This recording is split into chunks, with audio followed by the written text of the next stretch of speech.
Thank you, Speaker, sir, for letting me speak on this really important matter.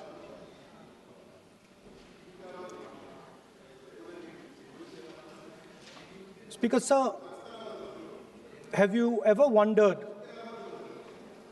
why Mahatma Gandhi laid such emphasis on khadi?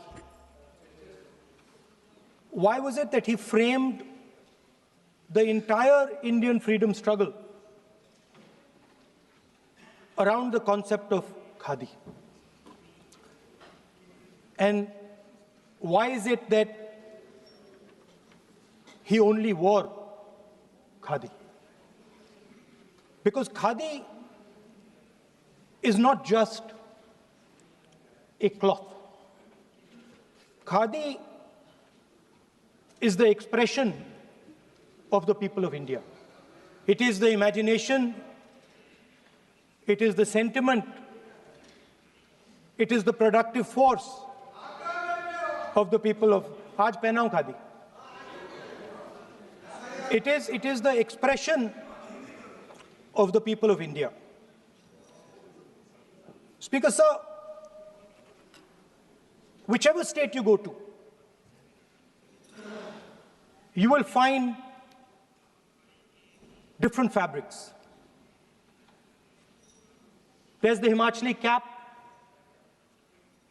Assamese gamcha, Banarsi sari, Kanchipuram sari, Naga jacket, and you will find that all these fabrics represent the people.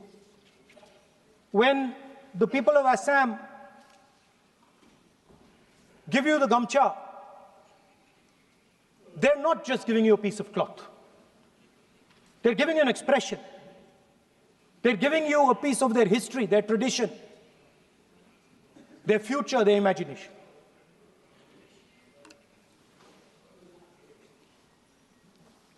It's the same when the Nagas wear that jacket. When they come and see us, they make us wear the jacket because they want us to be embraced by the fabric. But Speaker, sir, these fabrics are beautiful. But if you look slightly deeper and you look closely at the fabric, you will find that each one of them has thousands of little threads embracing each other. A Kanchipuram sari might have a golden thread, but the golden thread means nothing without the green thread or the yellow thread near it. The other thing to notice about the sari or any other fabric is that all the threads are equal. No one thread is superior to another thread. They all come together. The threads cannot protect you. The threads cannot keep you warm. But when they come together as a fabric, they can keep you warm, they can protect you, they can express what you have in the heart. Speaker, sir, in the same way, our nation is also a fabric. It's a fabric made up of 1.4 billion people, and the fabric is woven together by the vote. Let me repeat it. It is a fabric of 1.5 billion people, and it is woven together by the vote. Everything that we see, in fact, this house where I'm standing today, the Lok Sabha, Rajya Sabha, Vidhan Sabhas across the country, Panchayats across the country, none of them would exist if the vote did not exist. We talk with great pride about HAL, BHEL, ONGC, Tejas, Chandrayaan. We have a list of things we say. Not one of those would exist without the vote.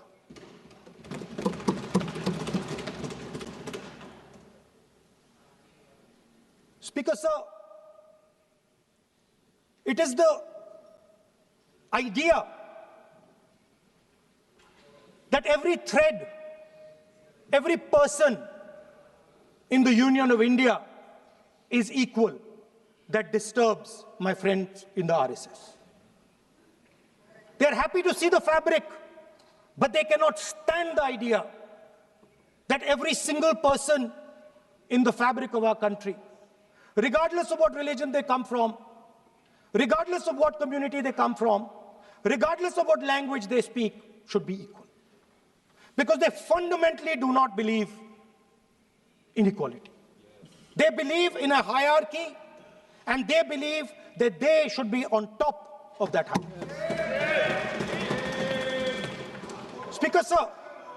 Speaker, sir, on the 30th of January, 1948, 3 bullets pierced the chest of Mahatma Gandhi. Nathuram Godse assassinated the father of our nation. Today, our friends do not embrace him. Today, our friends have pushed him away. He's an uncomfortable truth. But that's not where the project ended. You see, as I said, everything has emerged from the vote. All the institutions have emerged from the vote. So it's obvious that the RSS has to capture all the institutions that have emerged from the vote. So the project, after Gandhiji's assassination, the next step of the project was the wholesale capture of India's institutional framework.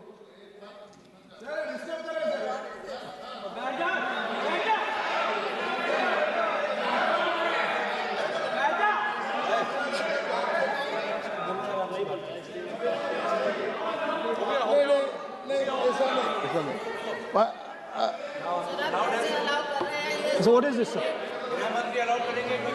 Sir, अभी नहीं पढ़ना होगा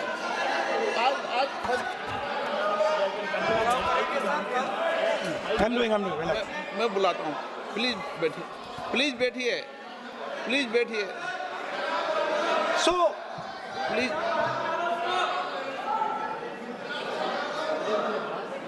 sir, आप बोले पर हाथ मत जोड़े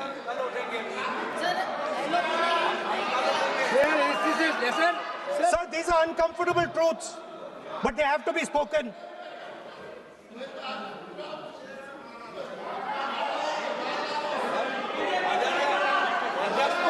कितना खादी पहनते थे थोड़ा बता दे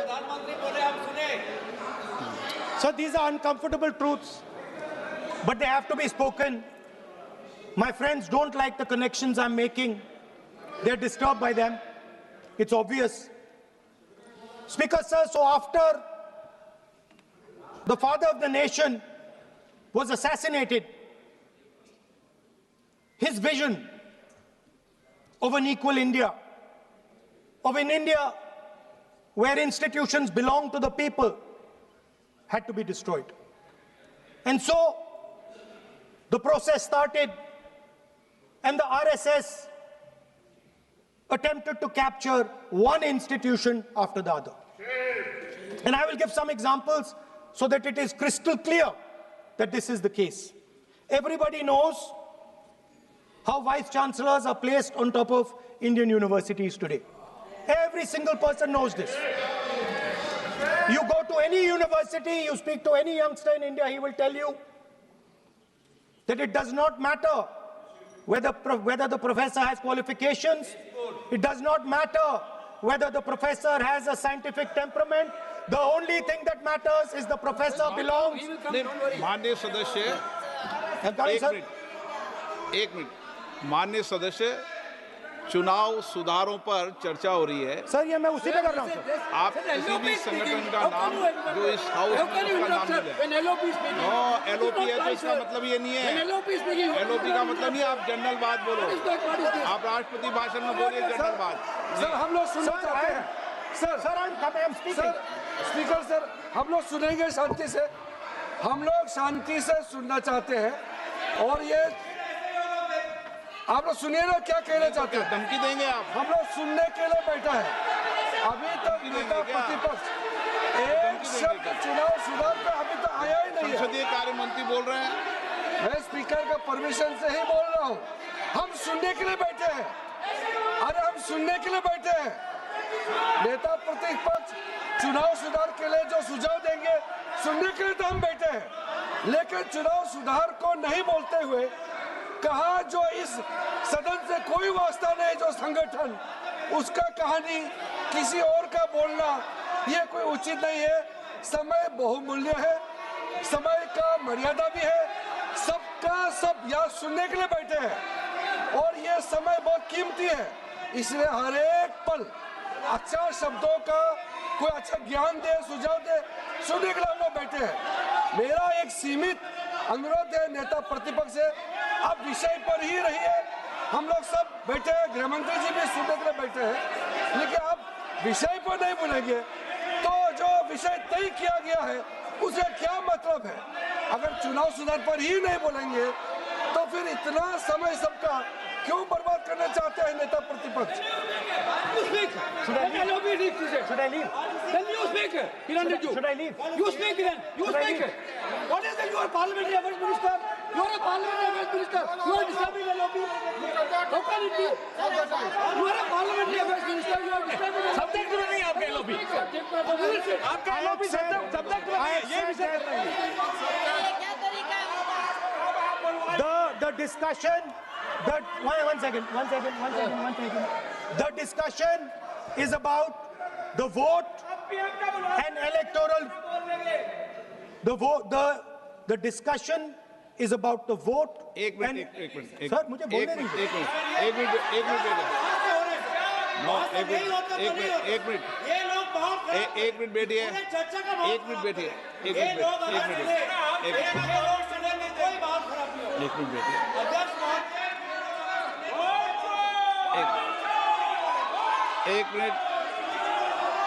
मिनट बैठिए. माननीय सदस्य, मैं बैठे बैठे अनऑफिशियली बोल रहे हैं, उस विषय बोल रहे हैं। सदन की गरिमा को बनाए रखें। आसन को चुनौती देने का प्रयास मत करिए, ये ठीक नहीं है। Speaker sir, I want to make it very clear. Please. Speaker sir, I want to make it very clear. The discussion is about votes. The discussion is about the stealing of votes. The discussion is about the SIR, and I am framing my discussion about votes. Yes. And what is happening here is patently unfair. I am not being allowed to speak. I am being disturbed, and I put my protest here. I have done absolutely nothing wrong. I am talking about the subject. In order to capture the vote, you have to capture institutions. I am saying that institutions of India are captured, and I will come to the point, which is Election Commission is captured. So the project of the RSS was to capture the institutional framework of the country, and I said how the education system has been captured. Vice Chancellor after Vice Chancellor after Vice Chancellor is placed not on merit, not on capability, not on scientific temper, but on the fact that he belongs to a particular organization. Second capture, which helps in destroying democracy, the capture of the intelligence agencies. We have the Home Minister sitting here. The capture of the CBI, of the ED, of the Income Tax Department. And the systematic placement of bureaucrats who favor their ideology and attack the opposition and anybody who chooses to oppose the RSS. That is the second institutional capture. And the third there are many more. I can go on. And the third institutional capture. What is this?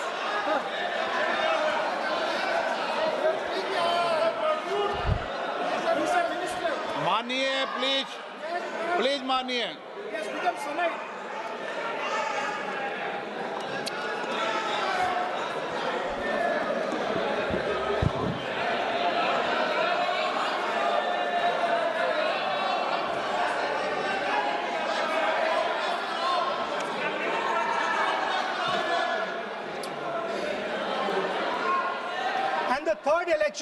The third capture of the institution that directly controls the election system of our country, the Election Commission. Now, I'm not saying this without proof. I have put forth adequate proof about how the Election Commission is colluding with those in power to shape the elections. But I want to ask three questions first, which will make it very clear that the BJP is directing and using the Election Commission to damage India's democracy. The first question, why is it that the CJI was removed from the selection panel of the Election Commissioner? What motivation could there be to remove the CJI? Do we not believe in the CJI? Of course we believe in the CJI. Why is he not in that room? I sit in that room. It is so-called a democratic decision. On one side, Prime Minister Narendra Modi and Mr. Amit Shah. On the other side, the leader of the opposition. I have no voice in that room. What they decide is what happens. So the first question, why is the Prime Minister and Amit Shah so keen on choosing exactly who the Election Commissioner is going to be? Second question, and even more devastating question, no Prime Minister has done this in the history of India. In December 2023, this government changed the law.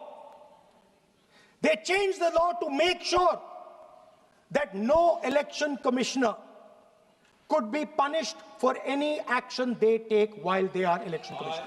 Yes.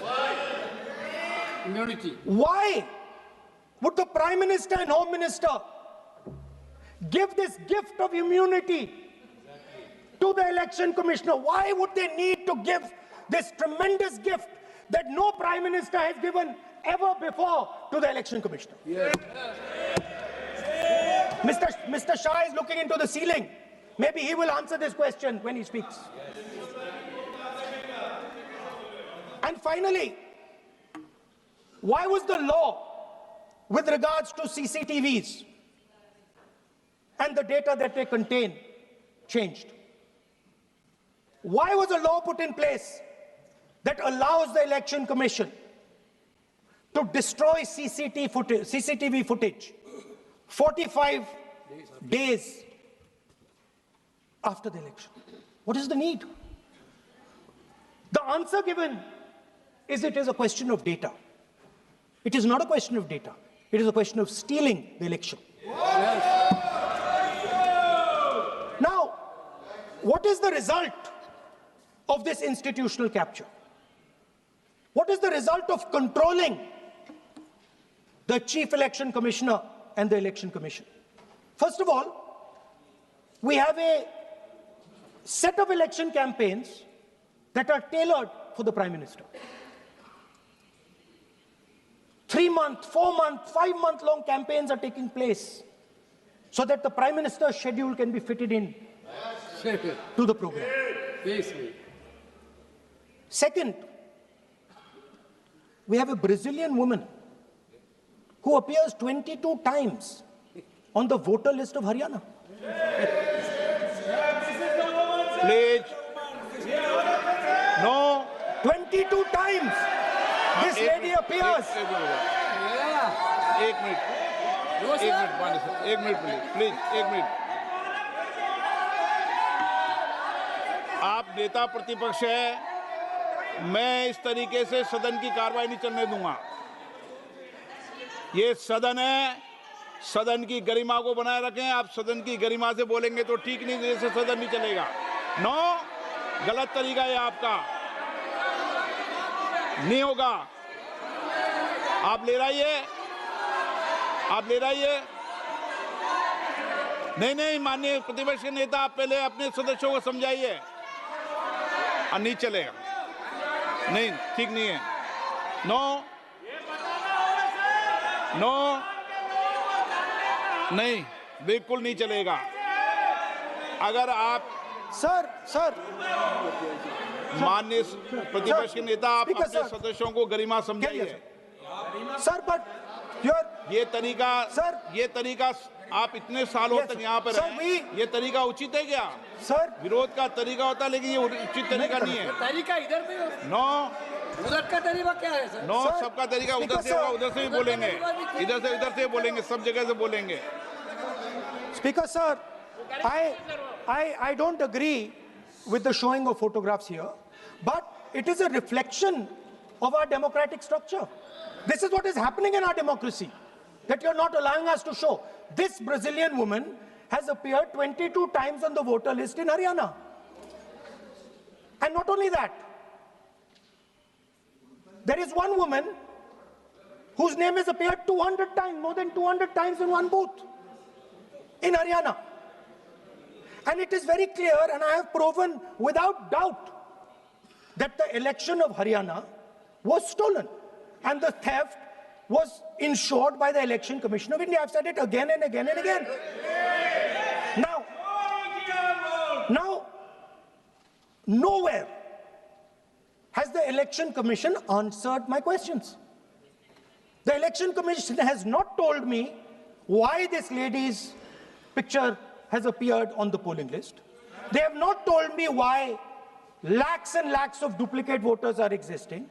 They have not told me why a BJP leader is coming from Uttar Pradesh to vote in Haryana. These are straightforward questions. And there is clear proof which I have put in front of the country. Right? But the Election Commission has no answer to these questions. And that is the result of the complete capture of the Election Commission by the people across the aisle. By the way, you're talking about SIR in Bihar. Let me say something about SIR in Bihar. Why is it that after the SIR in Bihar, 1.2 lakh duplicate photos are existing in Bihar, in the voting list? If you've cleaned up the voting list, why are there 1.2 lakh duplicates in Bihar? And we've not just proven this about Haryana. We have proven this in Karnataka, we have proven this in Maharashtra, and I'm absolutely certain this is how you're winning elections in Madhya Pradesh, in Uttar Pradesh, in Bihar, across the country. Now, so what I'm putting on the table is, it is very clear that you've captured the institution. I've shown the mechanism of that capture. I'm also showing you how the Election Commission is doing things that are completely out of line. I'm not getting any answers. Right? So now let us come to how, when we're talking about electoral reform. Electoral reform is very simple. The point is, nobody wants to do it. The government doesn't want to do it. What does electoral reform require? What we've been saying. Number one, give machine-readable voter lists to all political parties 1 month before the election. That's the first step. The second step is take back the law that allows the destruction of CCTV footage. Very simple, not difficult. While you're doing that, also tell us what is the architecture of the EVM. Give us access to the EVM. Let our experts go and see what is inside the EVM. Till today, we have not had access to the EVM. We are not shown the architecture of the EVM. We're not physically allowed to go and see an EVM. Give us the architecture. Give us access to the EVM. And finally, please change the law that allows the election commissioner to get away with whatever he wants to do. That's all the electoral reforms you need. And I want to assure the election commissioner that they might be under the impression that this law lets them get away with it. Let me remind them, don't worry, we are going to change the law, and we are going to change it retroactively, and we are going to come and find you. Right? So this is the situation that the country is faced with. You know, everybody says to us, India is the biggest democracy. Actually, I was thinking today, we're not just the biggest democracy, we're the greatest democracy. And I'm not saying it just like that. I'm saying it, America calls itself the oldest democracy. But the democracy that weaves together the largest number of people, the largest diversity of people, the largest number of languages, the largest number of states is this. And so our most powerful asset, the thing that stitches together the entire concept of modern India,